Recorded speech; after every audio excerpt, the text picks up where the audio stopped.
Today we have the great fortune of having a real expert in Jewish mysticism with us to speak to us about the history and contemporary practices of Jewish mysticism.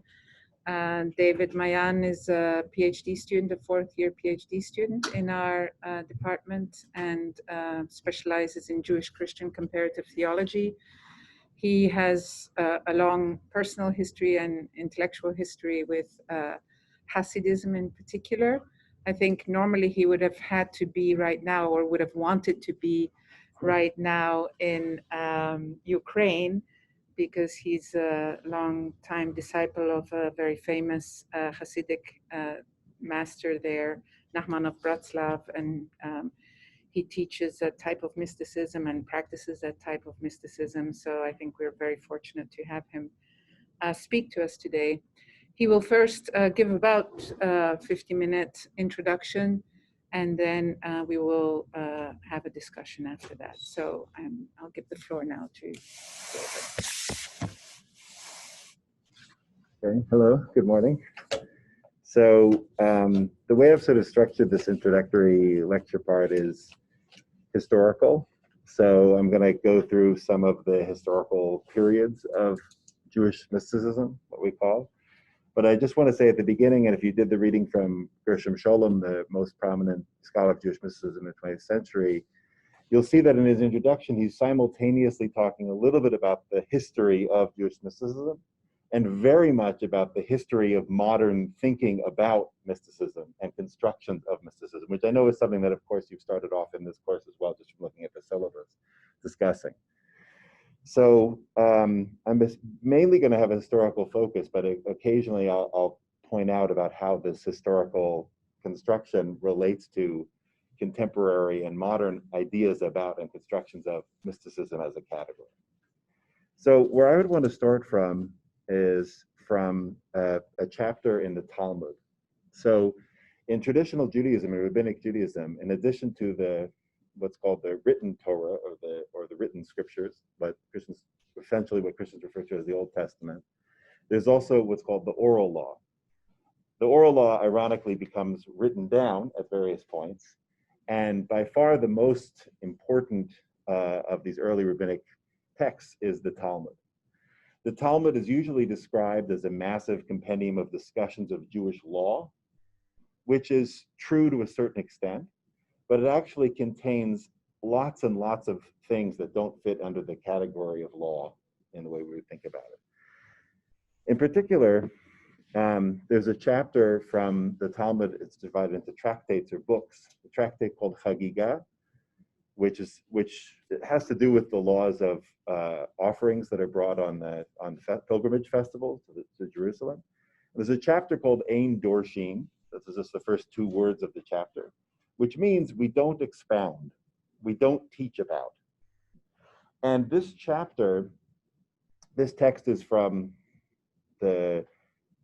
basically the 2nd, 3rd century, and then some of the later text that it is from as late as the 5th or 6th century. This text essentially says, here are a few subjects that we don't talk about in large groups, or even don't talk about at all. And two of the subjects are Maaseh Bereshit and Maaseh Merkava. Maaseh Bereshit means the works of creation. Bereshit is the first word of the Torah in Hebrew, in the beginning. And Maaseh Merkava means the works of the chariot.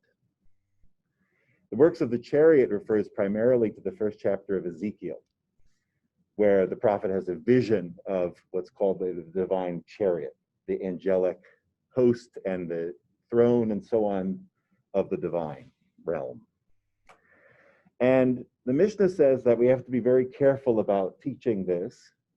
And in the end, it says, and in the Talmud's discussion of this, it says that these things can only be taught to a chacham umevin mida'ato, which in Hebrew means a wise person who understands from his own da'at.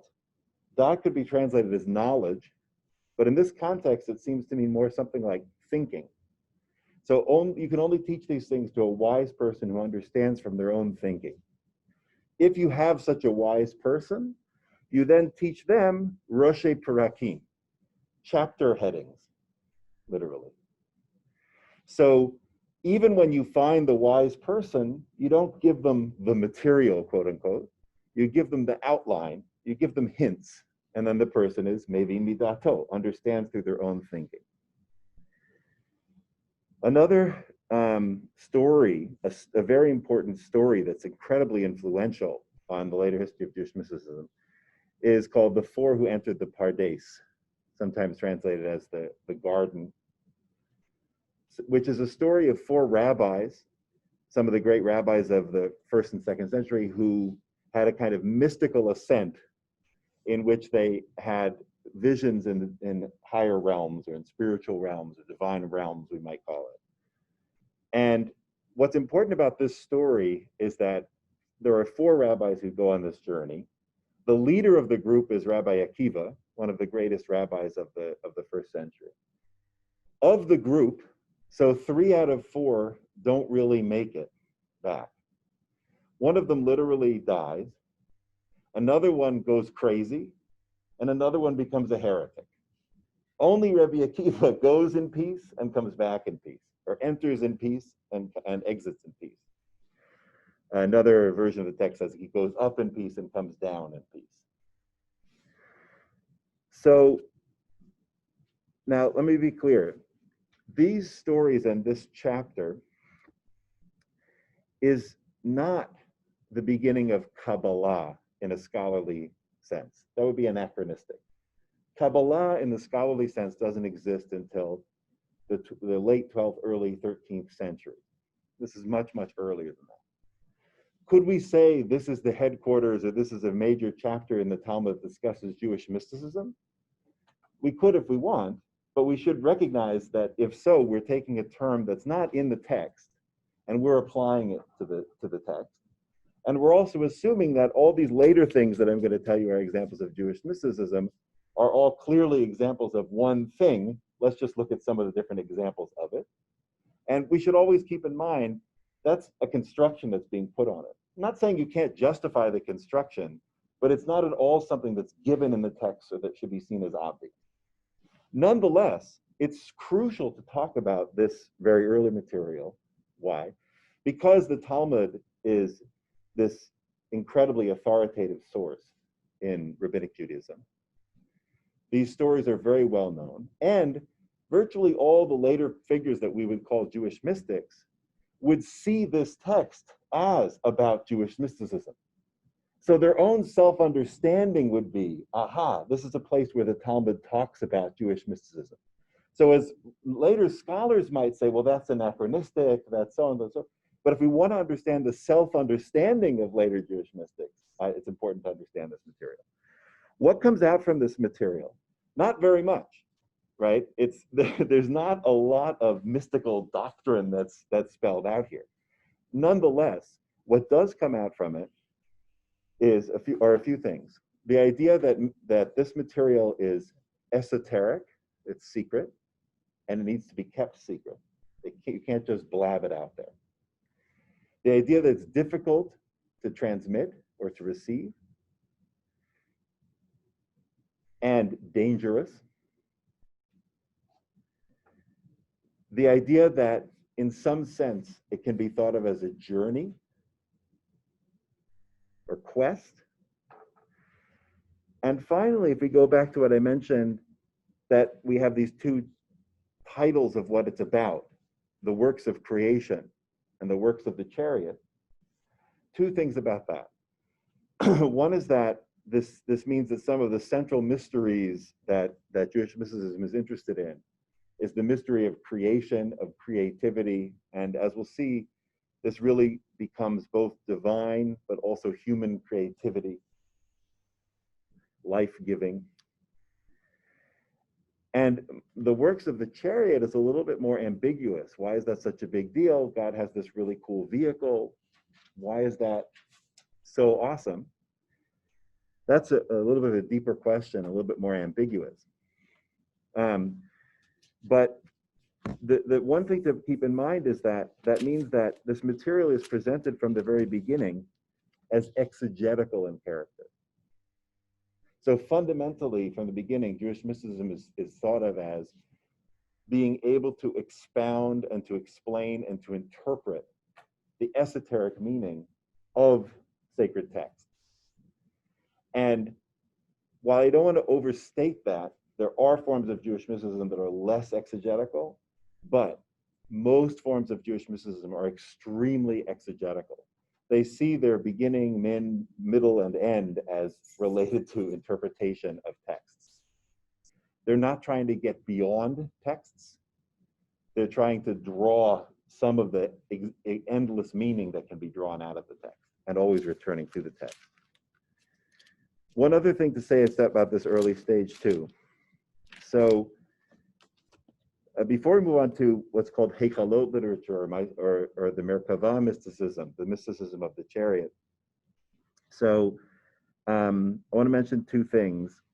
One is that in the last pre-Christian centuries and in the early centuries of the Common Era, there's a lot of writing, most of which didn't make it into the canonical books of Jewish scripture and are only hinted at in the Talmud.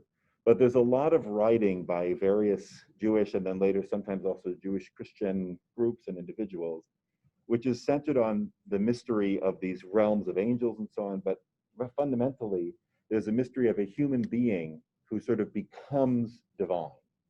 Maybe the human being becomes an angel or an archangel. Maybe the human being enters into the divine realm. So one of the most well-known books of this are the books of Enoch.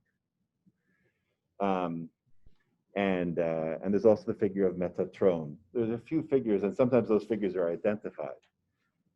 Enoch is a figure who's mentioned in the very beginning of Genesis, and it has a list of this person lived for a long time and he died, this person lived for a long time and he died, and then by Enoch it said he lived for a long time and he walked with God and he was no more, for God took him. Now, all of the sort of people who are oriented towards the plain meaning of the text will tell you this is clearly a poetic way of saying that he died. And it's an interesting question why it says it in a poetic way when it doesn't by anyone else. But some people are saying, well, look, this person died, this person died, this person didn't die. He isn't, for God took him. He didn't die, he went up and he became transformed into a being of fire, a being, an angel. This is a concept that's around. In the Talmud, what you see is they're aware of this idea, and they're also very wary of this idea. They see this idea as being dangerous. There's been a lot of speculation. The most famous book on this is called Two Powers in Heaven by Hans Siegel. There's a lot of speculation about, was this wariness related to the beginnings of Christianity and other groups at that time? And was this kind of a rabbinic reaction against certain formulations of divine man? Nonetheless, that continues to be a very important theme. And in fact, it's an important theme in the end of the first chapter of Ezekiel. So at the end of the first chapter of Ezekiel, he has these visions of these angels, very hard to describe, and they're turning, but they're not turning, and they look like this and they look like that, sort of surreal vision of these angels. But then at the end, he says, above the firmament that was upon their heads of these angels was like the appearance of a sapphire stone, the likeness of a throne, and upon the likeness of the throne was a likeness like the appearance of a human being upon it from above. So two things that, and the Talmud itself says these last verses, these are the parts that are really secret that you have to be careful about interpreting.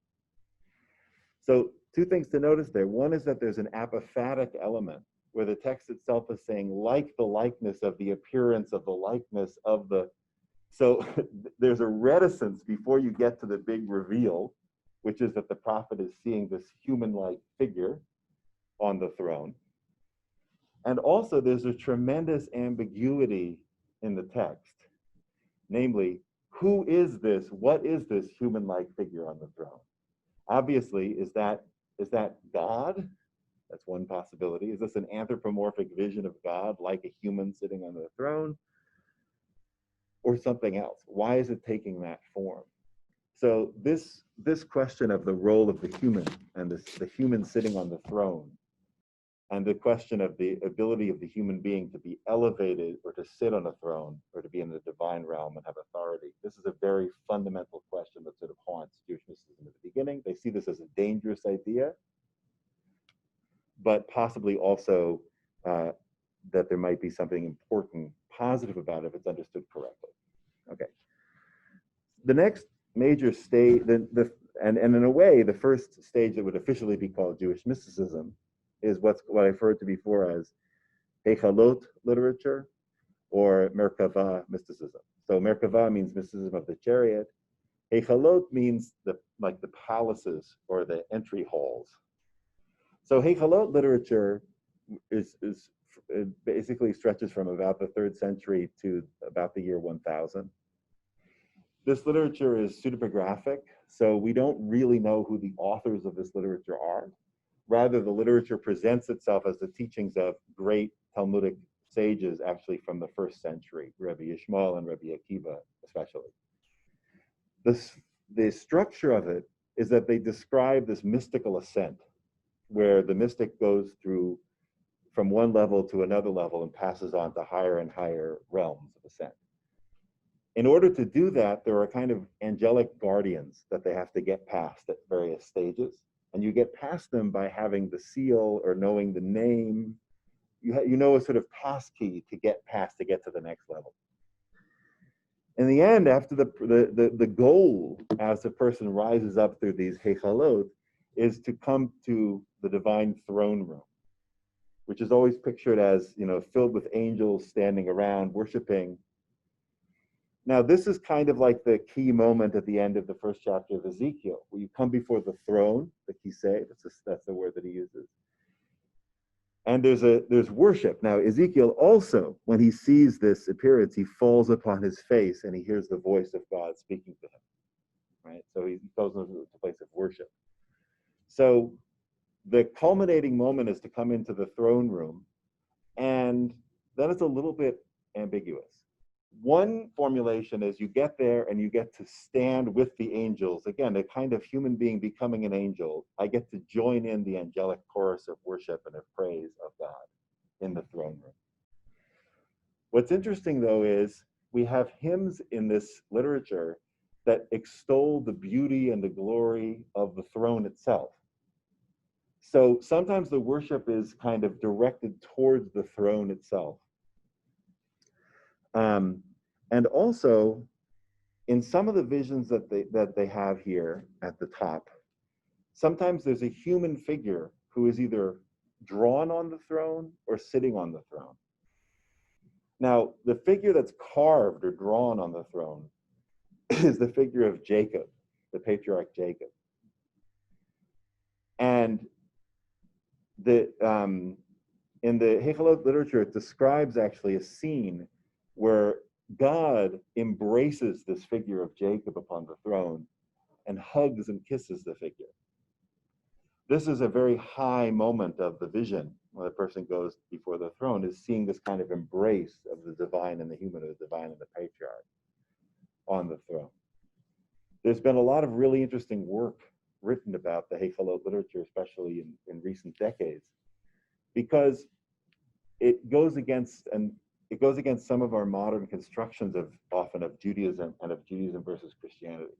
So one common trope is to think that Judaism isn't a visual religion. It's not a visual, right? And we don't have icons. So for Jews, icons and idols are the same thing. We don't make a distinction. It's all, and it's not that that's based on nothing. But what you see in this Hechalot literature is that if Jews aren't allowed to make and kiss icons, God's really into it. So God has this icon of Jacob that he hugs and kisses. So scholars, modern scholars of Jewish mysticism, like Elliot Wolfson, or also a young scholar, Rachel Nice, who's written about visuality in rabbinic culture, has written very interesting material about what is the meaning of this vision, and how is this happening that Jews in the context of an icon worshiping, you know, religion, they have this vision of that happening in the divine realm, even if they don't enact it in the same way down below. Another one mystery about the Hegel literature that's worth mentioning also is that those who go on this journey are called the Yordei HaMerkava, those who descend to the chariot. Scholars have long wondered and still don't agree that why are they called those who descend? The entire structure of the literature is about mystical ascent as people ascend to higher and higher realms. So why is the name for one who goes on this ascending journey the one who descends into the chariot? What's also interesting about that is that really we could answer who we would think descends into the chariot, the rider of the chariot, which should be God. So again, we have this kind of mystery. Why is the human described as if he's riding in the chariot rather than just coming up before it and worshiping him? So there's a kind of coming together of the mystic and of the divine that we see hinted at in this literature. Okay, the next most important thing to talk about is two different books. So the first is called Sefer Yetzirah, which means the book of formation. Like creating something, forming something, Sefer Yetzirah. Scholars still debate about when Sefer Yetzirah is from, some dating it as early as like the 3rd century and others as late as the 8th century. Although it should be noted that even those who dated in the 8th century, they say, well, look at this must be this late. That doesn't mean that there isn't much material that's earlier. They're just saying, well, when is it? There's also more than one recension. There's actually a couple different versions of Sefer Yetzirah. So just know those things. But Sefer Yetzirah is extremely important. It's a very cryptic and very short text that inspired a lot of commentaries. And Sefer Yetzirah basically says that the secret of the beginning of creation and of formation has to do with primordial numbers and primordial letters. This is sort of the creation of the basic structure of space and time, which is the basis of the universe. And that these primordial numbers and letters correspond to the months of the Hebrew year, Hebrew calendar, and correspond to the limbs of the human body. So there's a correspondence, microcosm and macrocosm. There's a correspondence between this underlying structure of the universe and the structure of the human being. The Sefer Yetzirah introduces an extremely important term, which is Sefirot. So Sefirot is a very central term in later Kabbalah and Jewish mysticism. And it's a hard word to translate, but the Sefer Yetzirah itself sort of notes that the word has three connotations.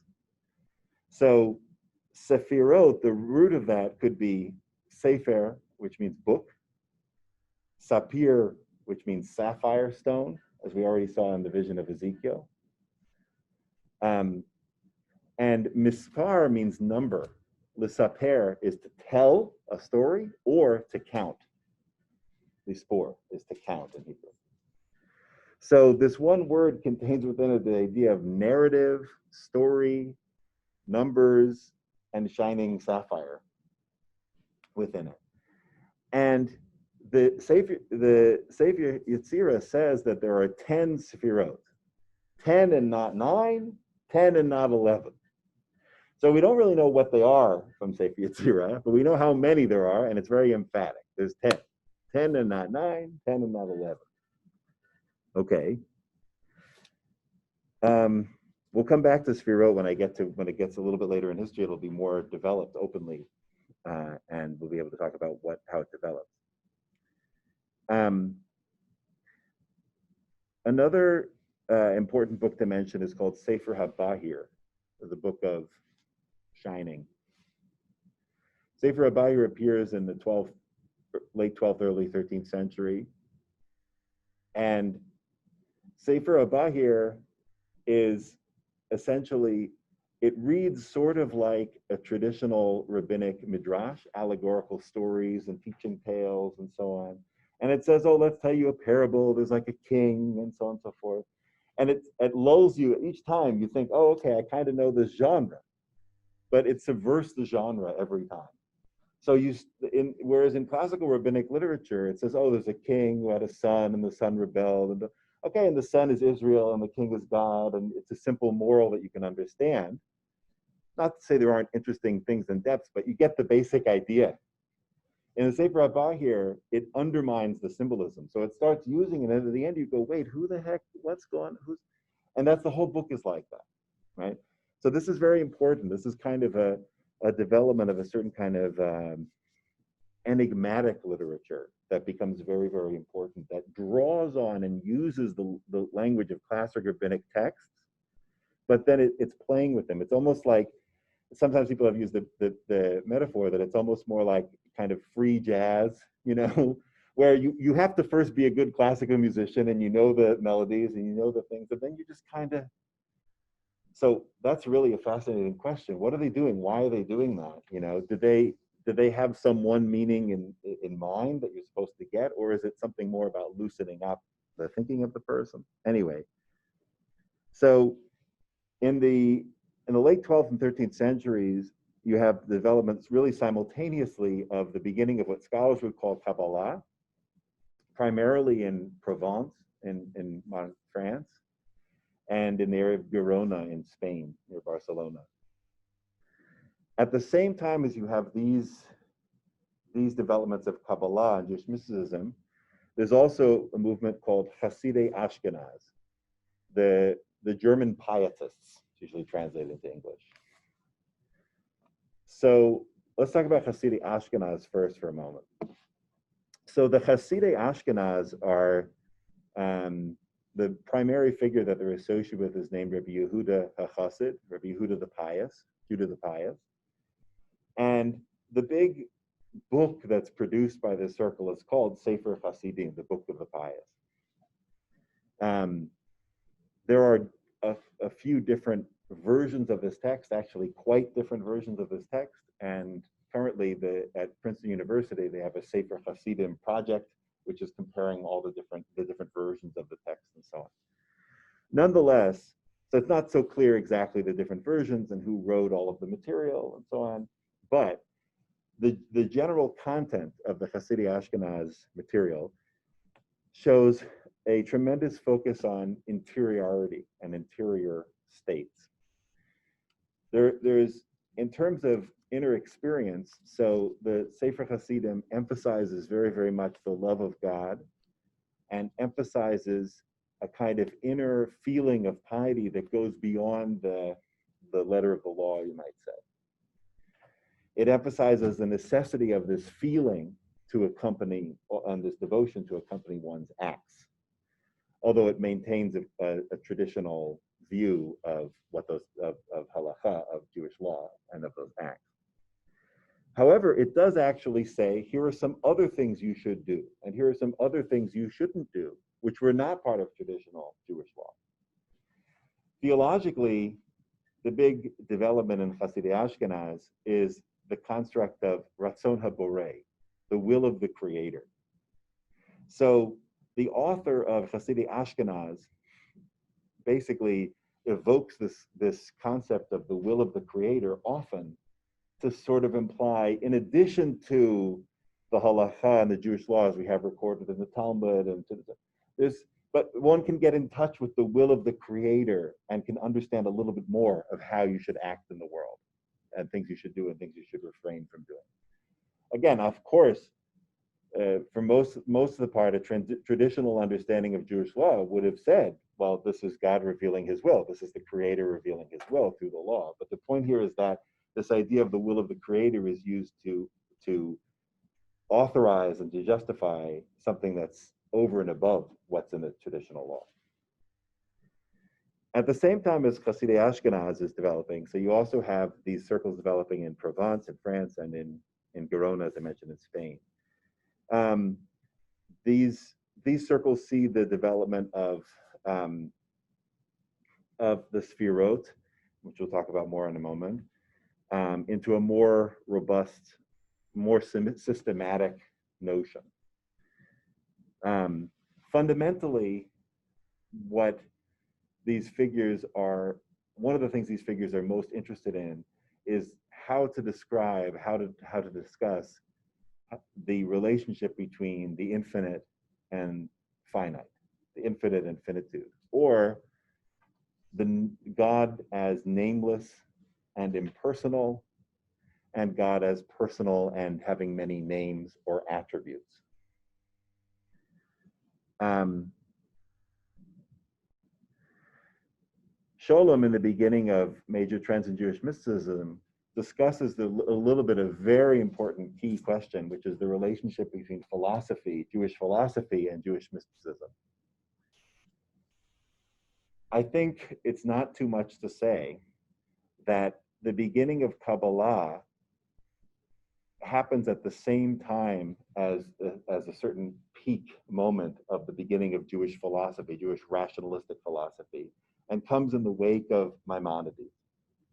To a very large extent, Kabbalists generally were aware of and often spoke philosophical language. Sometimes they saw themselves as fitting with it and perhaps going beyond it. Other times they saw it as refuting it or in a battle with it. So they had different notions of their relationship to it. But it's not the opposite of it. It's something more subtle than that. And one of the most fundamental things is the question of attributes, or divine names, or divine attributes, divine qualities. So Maimonides had discussed the question of divine attributes, and Maimonides took, and also the question of anthropomorphism, describing God in human-like terms. Maimonides took an absolutely uncompromising view, sort of ruthless view. Now again, Maimonides is not a Kabbalist. He's not usually considered a mystic. He's the most prominent Jewish rationalistic philosopher. His position was that if you believe that God has a body, even if you think it's made of ether or something really cool and subtle, you're a heretic. But not only that, if you think that God has attributes, you're a heretic.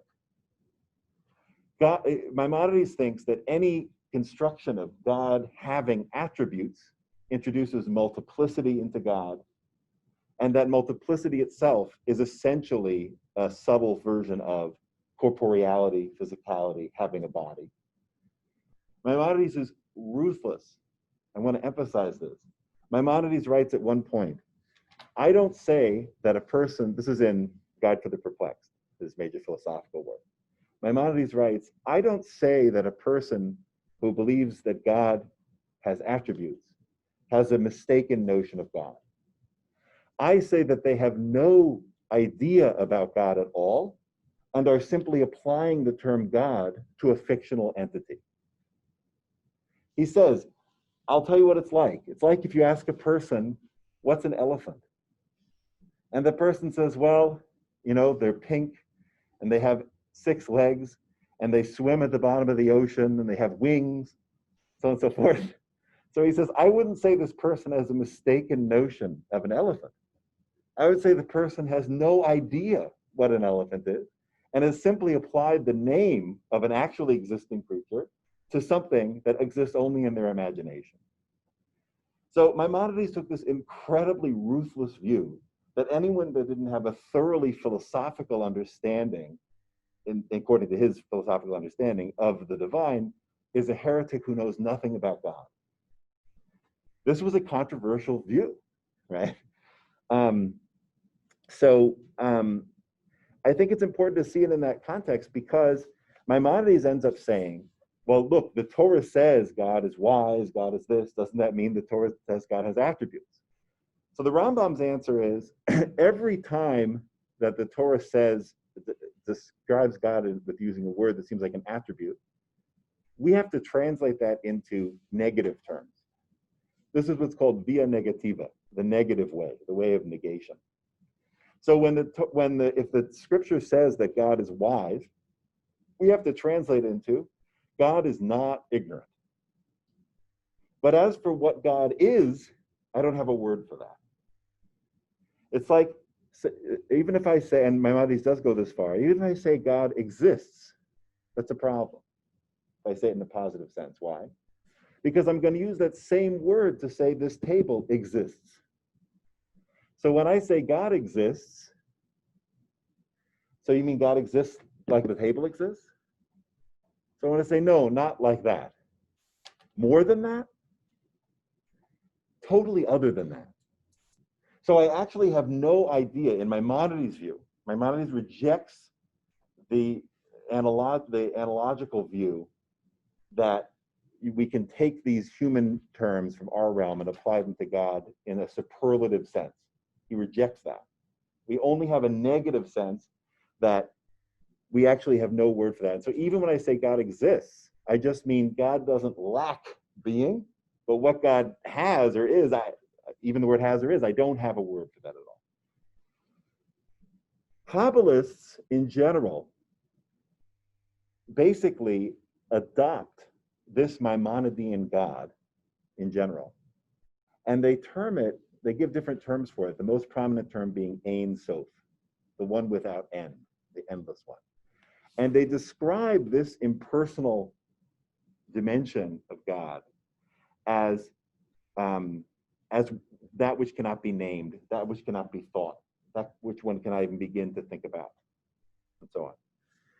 However, they're then interested in, so how does this nameless, invisible, incomprehensible, impersonal God relate to the Bible and relate to our devotional life?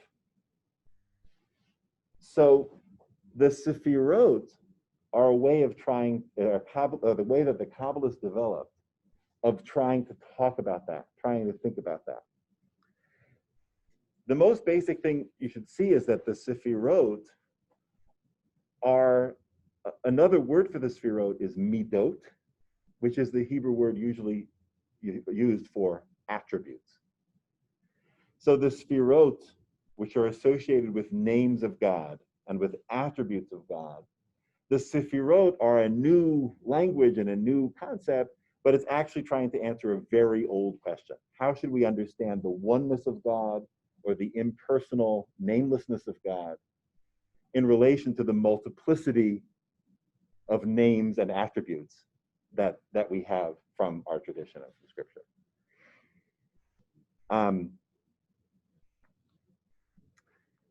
And in general, yeah, okay.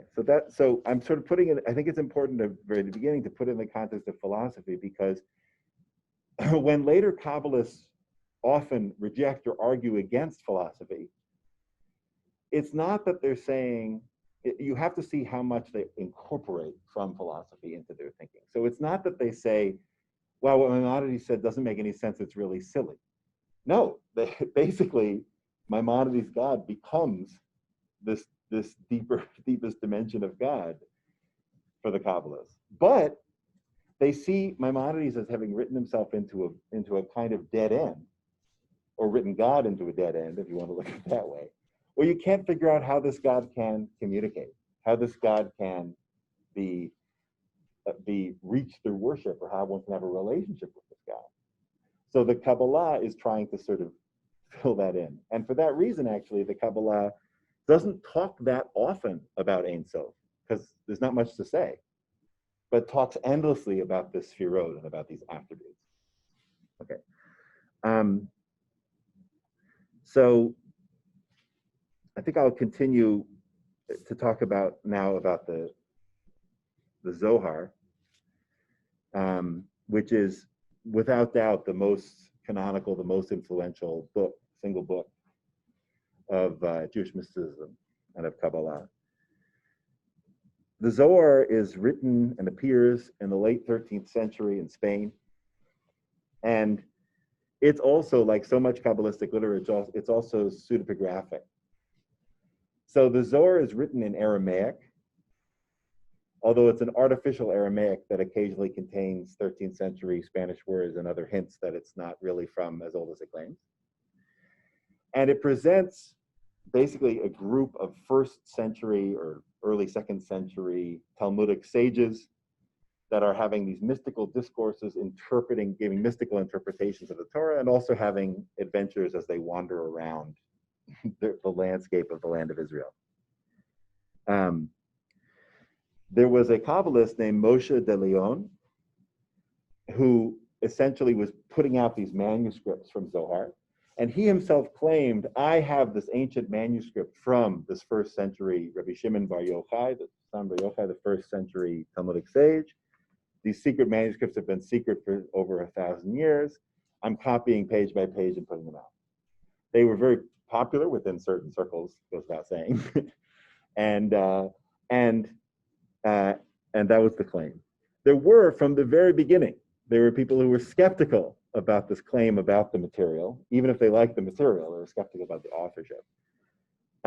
However, eventually, the Zohar, which is finally published after the inventing of printing, is finally published in the mid-16th century, and sort of achieves more or less the form that it will have then, is extremely influential. There's a lot written about the reception history of it, but it's extremely influential and is adopted broadly by a lot of rabbinic elites, and then is sort of revered as a holy book by a lot of Jews for hundreds of years, and until today in many circles. Modern scholarship considers that essentially most of the Zoharic material is written by Moshe de Leon, but it's still a debated question in terms of to what extent there was collaborative authorship, and to what extent or how it drew on earlier material, and so on and so forth. So there's a lot of questions that we have about that. And others also emphasize that the difference between the early manuscripts and then the final sort of printed version, although it seems like there were manuscripts that were relatively early that had most of the material in pretty much the same order that it would later be printed.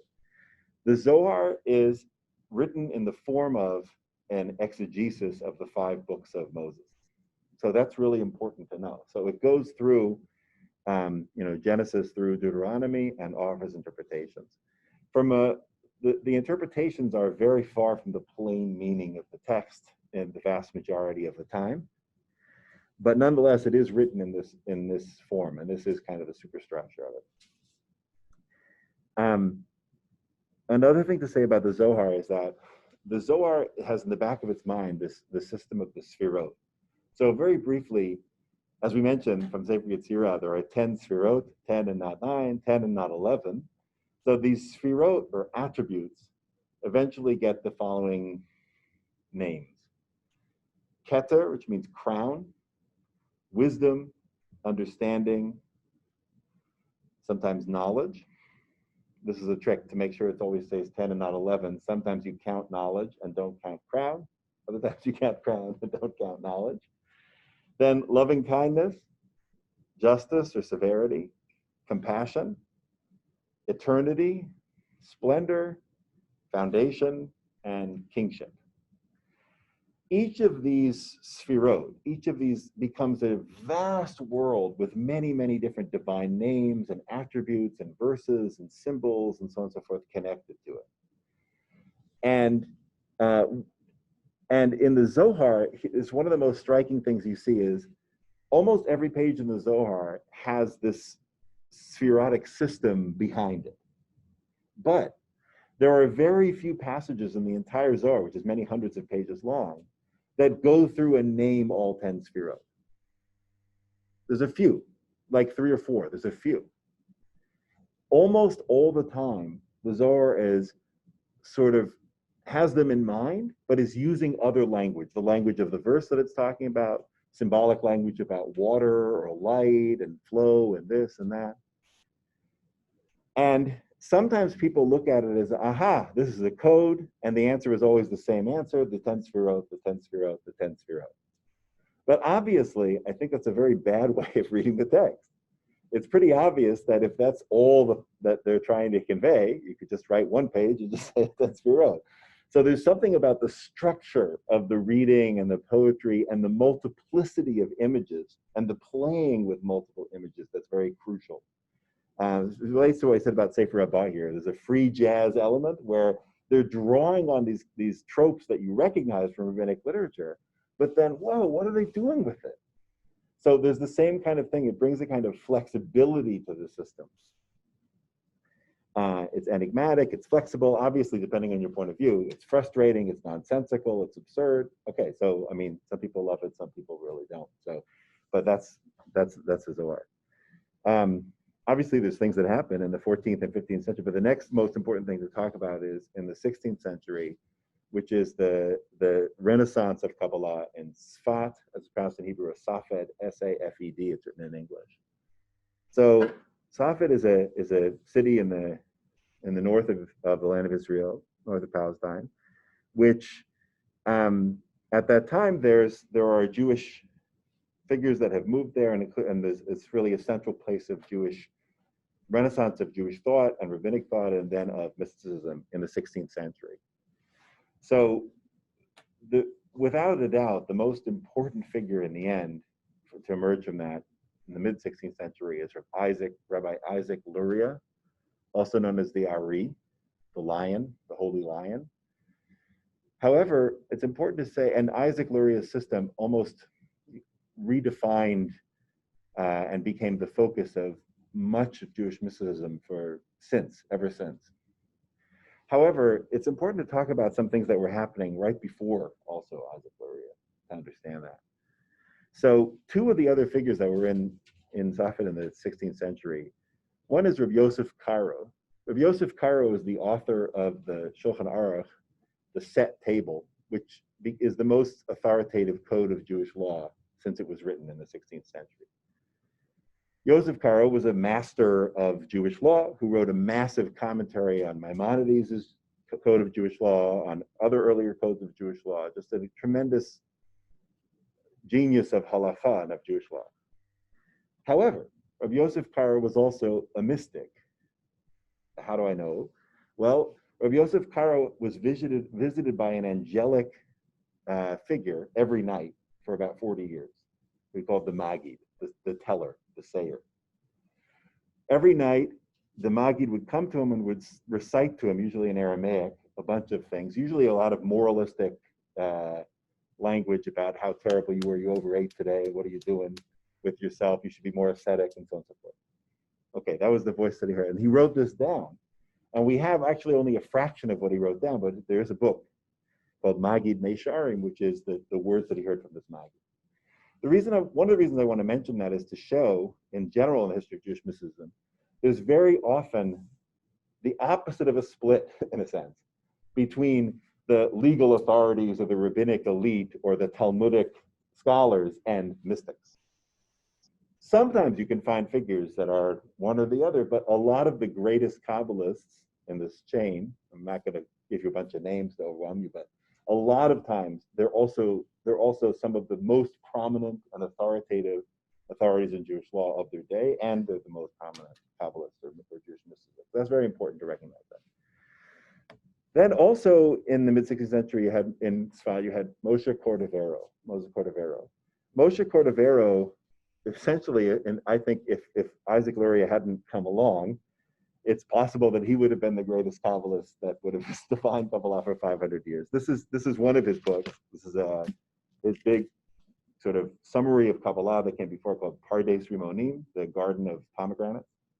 And basically, Moshe Cordovero has a very philosophical, ethical mind. And he goes through all the previous Kabbalah that he knew, and he tries to explain anything that seems like a contradiction and tries to interpret texts and so on and so forth. And you feel like the intelligibility and the ethical grounding of everything is being very clearly laid out and put into place, and things are finally, this unruly material is kind of being tamed a little bit. That's not a put down, it's just kind of a description. Some people love it for that reason. It's a wonderful book. Moshe Cordovero died in 1570, the same year that Isaac Luria moved to Tzfat from Egypt, where we've been living.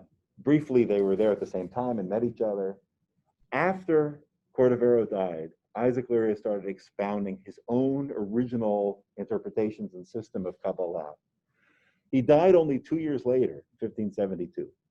But in that year and a half or so that he was teaching, he taught this incredible new system of Kabbalah that it's no exaggeration to say that basically all of the mythical elements and all of the non-rational elements that Cordovero had been sort of putting into place, Luria unleashed again with a vengeance in an unbelievable way.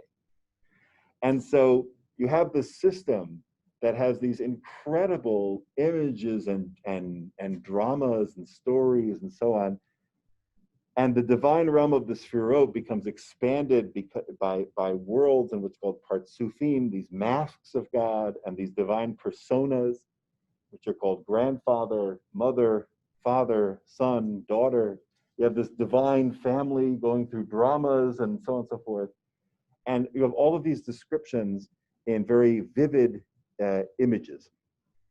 There's a lot more to say about the content of that, but I have my eye on the clock also.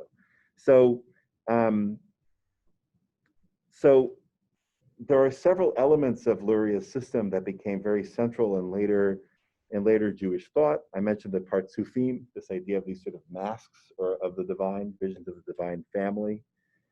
There's just a reinvigorating of the mythological element and mythological energy of Kabbalah.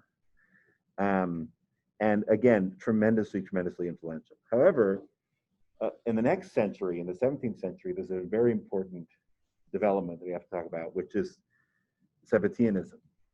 So Sabbateanism is the name for a messianic movement in the Jewish people, led by a figure named Shabbatai Tzvi, Shabbatai Tzvi. Shabbatai Tzvi in the Ottoman Empire, Shabbatai Tzvi was a mystic, a student of Luria's system. Again, he's much later than Luria, but he's a student of that system as it's being published and spread around.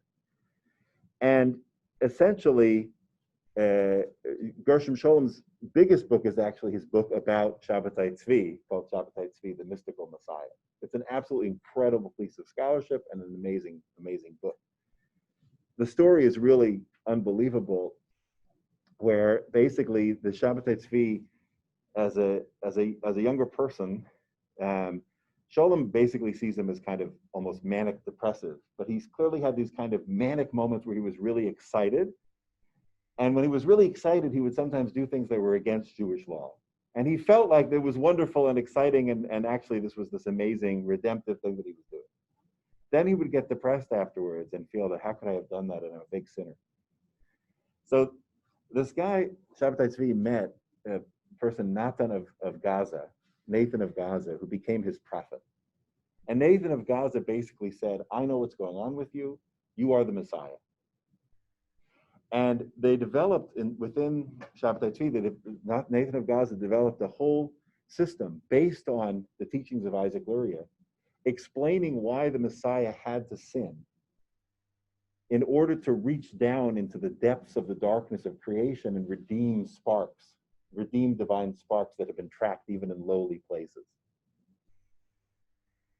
Now, the Sabbatean Messianic movement, at one point, most Jews in the world believed that Shabbatai Tzvi was the Messiah. There was tremendous widespread excitement about this imminent Messianic happening. It's crucial to realize, and you see this from Sholem's book, that in Europe, where Jews thought that, it's not because they all thought this idea of the Messiah sinning was a great idea. They didn't hear that idea. So, this is in the days of, the internet. So they're not seeing live video feed of what Shabbatai Tzvi is actually doing. What they're hearing is basically some version of, all those traditional expectations of what the Messiah is going to be like. That's what's happening. So people said, okay, sounds great. So they didn't really know.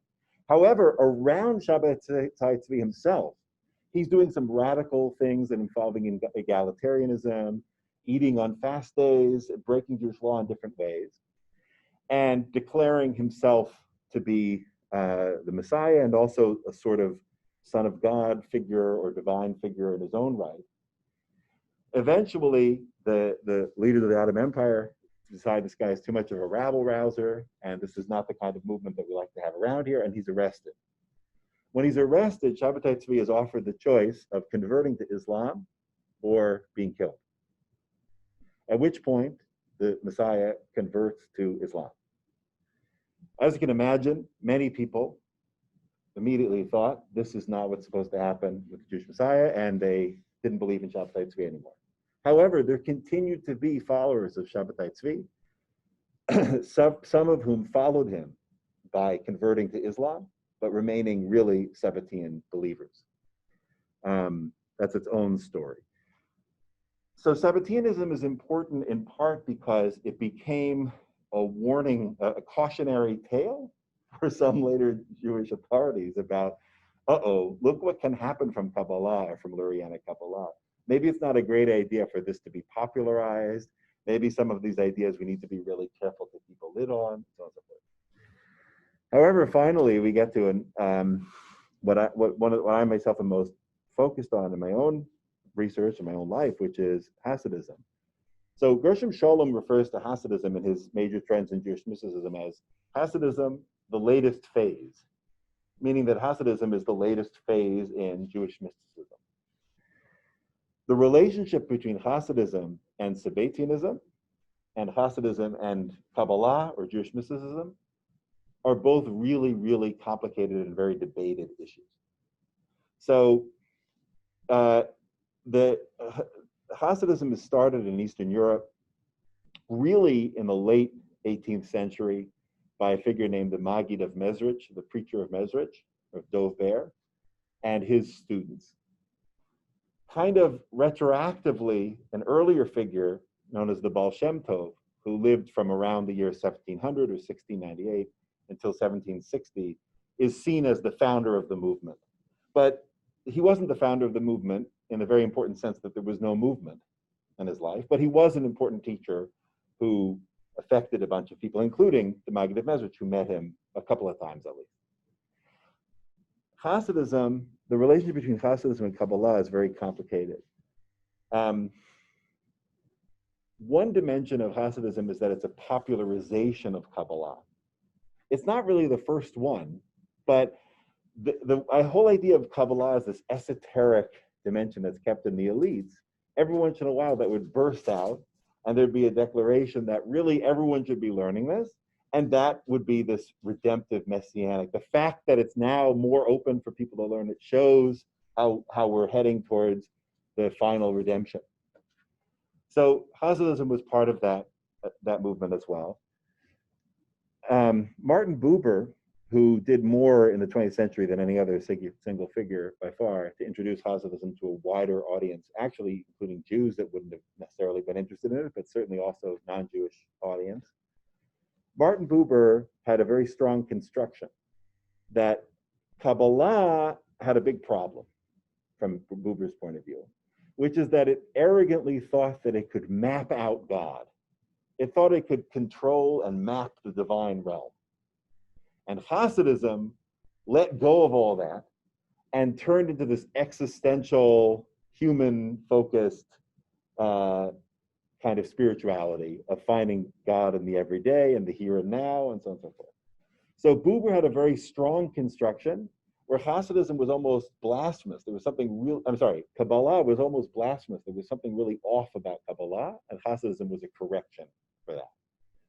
There was a very famous debate, which turned very bitter towards the end of their life, between Scholem and Buber in the 1960s about Hasidism. Scholem fundamentally said, Buber is just imposing his own existentialist philosophy on Hasidism, and he wants to talk about these popular stories, Hasidic stories, but if you look at the doctrines and the teachings, you'll see how Kabbalistic and ascetic the teachings are. And that debate, in some ways, has continued to be important since it started in the early 1960s, and there's been more and more contributions to the debate that have introduced more and more important subtleties to it. But that question about the elitism or the popularism of Hasidism, the psychologization versus the magic elements in Hasidism, these are things that really remain tensions and paradoxes or whatever that are from the beginning of Kabbalah. In the beginning of Kabbalah, I didn't use the category of magic or talk a lot about magic in this particular presentation, but from the beginning of Jewish mysticism, there were elements of what we would think of now as magic or charms and amulets and so on. And those very much continued in the beginning of Hasidism. And so Buber is both sort of, Buber and Sholem are both interested in sort of cleaning up and bringing a certain element of Hasidism into modernity while rejecting other elements. And so they have different ways of doing that. Finally, I'll just mention that in this compilation here, From the Depths of the Well, that one of the readings was from, the author, Ariel Evan Mays, is one of my teachers in Jewish mysticism and Hasidism, has a final section after Hasidism, which is called Modern Mystics. And so there he talks about he has selections from a couple of figures, 20th century figures, Abraham Isaac Kook, K-O-O-K, but not pronounced Kook, and Hillel Zeitlin, and you could add to that list of figures. So he's showing 20th century figures that are not necessarily Hasidic, but they have connections to Hasidism, and that are very much mystics, but that also draw on modern philosophy, modern psychology. So he's trying to show you in that last section that there's sort of a continuity of an element of Jewish mysticism into modernity. Both Sholem and Buber kind of ignored modern mysticism into their own day. Buber had a very famous, strong formulation about how Hasidism kind of degenerated in the mid-19th century, and after that, it's just a shell of its former self, and there's nothing to see here anymore. And Sholem actually also had sometimes similar formulations. Both of those formulations serve a purpose of saying that, you know, what was sort of ended a little while ago, and now we need to sort of draw from there and raid from there into a modern intelligibility. But there are other people who are more traditionalist, other people that are more traditionalist in their observance, who are also drawing on what came before and yet bringing it into modernity, right? So in a way, both Buber and Sholem are sort of cutting off their rivals in that process. So one of the most important jobs of modern scholars of Hasidism and modern Kabbalah is to show the ways in which Hasidism is modernity, basically. The ways that Hasidism, which comes to think of itself as on the forefront of the battle against all that is modern and against all change, is in fact a modernizing of the tradition to make it palatable, to make it workable for people in the modern world. So these are people that dress often, many Hasidim dress, you know, sort of frozen in the style of, you know, early 19th century Poland. But in fact, there are many aspects in which the thinking and the practices have been updated and have transformed themselves into a modern form. Not obviously a form of modern secularism, but a form of modern mysticism where the modernity is still there, but it's important for scholars to kind of do that work of unearthing that, because it goes against the ideology, both of Hasidim who want to see themselves as anti-modern, and also often of secular people who want to see themselves as not having a rival or there being no alternate forms of modernity that are more traditionalist in orientation. Okay. Can you say a few things about what characterizes Hasidic practice? So there's a tremendous variety, of course, within Hasidism. And the first thing I would say, which also Sholem points out, is that if there's anything that's really revolutionary in Hasidism, that's really unprecedented, it's the incredible focus on the figure of the tzaddik, the figure of the holy person as the center of the community. So in general, Hasidic communities are named after and follow after a particular figure, what's called a Rebbe or a tzaddik, a holy person, a righteous person. And that's sort of the center of the community. So the tzaddik has a very strong, unique personality, holy personality. And so different Hasidic groups will be marked by the figure and the personality of the founder of the group or the center of the group. So sometimes the figure is, literally you have examples of Hasidic Rebbes that jump and do somersaults when they pray, and other people who their whole thing is they stand absolutely stock still and, you know, they pray with this incredible, motionless, quiet focus. And so the followers will tend to imitate the way of the teacher. There's very much a sense that in the end, the way to come close to God or achieve intimacy with God, which is a central goal of Hasidut, devekut, to cleave to God, which is a biblical word, but it becomes very emphasized in Hasidism. There's a sense that devekut, that cleaving, is only possible by cleaving to a tzaddik, to a holy person who makes that connection, who draws down those blessings from above, and who shows in an embodied human way the possibility of a human being being completely infused with godliness. So this would be one thing that's very, very central. But that also is why Hasidism is so confusing or difficult to define in general, because you have these different figures, some that have very different styles of teaching or preaching or praying or everything else. Usually people will say that Hasidism has a tremendous emphasis on joy, which is true, and a tremendous emphasis on kavanah, on inner intention, which is true. But these are the kind of things that, of course, it's not like those things are not found earlier. Sometimes Hasidism or proponents of Hasidism will claim, boy, was everybody depressed until the Baal Shem Tov came along. You know, after all, there had been these big pogroms earlier, and these things that happened a couple hundred years before. Everyone was depressed ever since the expulsion from Spain. I mean, it's a bizarre mass psychologization that just pictures an entire group of people just being depressed for 250 years until the Baal Shem Tov says, hey, you know, and then everybody, so that is an ideology. That is not history. So it's not to deny there isn't this emphasis on joy, but we have to be more careful. It's not that the other people are saying be depressed. Rather, the biggest thing is that there's an emphasis also on spontaneity, sincerity. So what does that mean? This is another element we could have talked about before in Kabbalah. Remember how I talked about in the Hechalot literature that you have to have the password or the key to get past each angelic guard as you go up and so on? So in later Kabbalah, some of that I assume for most people here, that sounds kind of old and weird. And it does to Jews too. That's not really a form that's an old way of putting it. But even in the medieval period, Jews will talk about how having certain particular kavanot or mystical intentions will enable your prayers to be particularly effective. And they'll actually, in fact, what Moshe Cordovero writes in the different book, a book on prayer, he writes that if you don't have the pass key, if you don't have the code, then you can't open the door.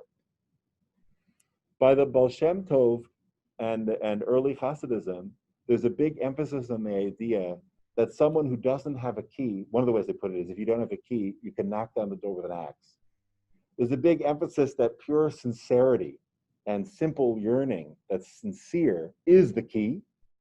And the Kabbalists had these beautiful, complicated, subtle ways of describing that are great, but it's not at all true that unless you're a member of this elite circle and you have the secret passkeys, you can understand it. So that emphasis on sincerity is something, and simplicity is also something that's characteristic of Hasidism, and that developed it as a popular movement. So if you would tell most people, well, before you get started in Kabbalah, you have to memorize this book and these 100 other books I got and so on and so forth, obviously people feel left out, and not everyone's even so literate and so on. But here the idea is we're going to translate a few of those ideas into this everyday language of devotion. And then the main thing you need to bring is your absolute sincerity, your burning love for God, and so on, so your love for other people, and through that you'll rise up. So I would say that would be another element.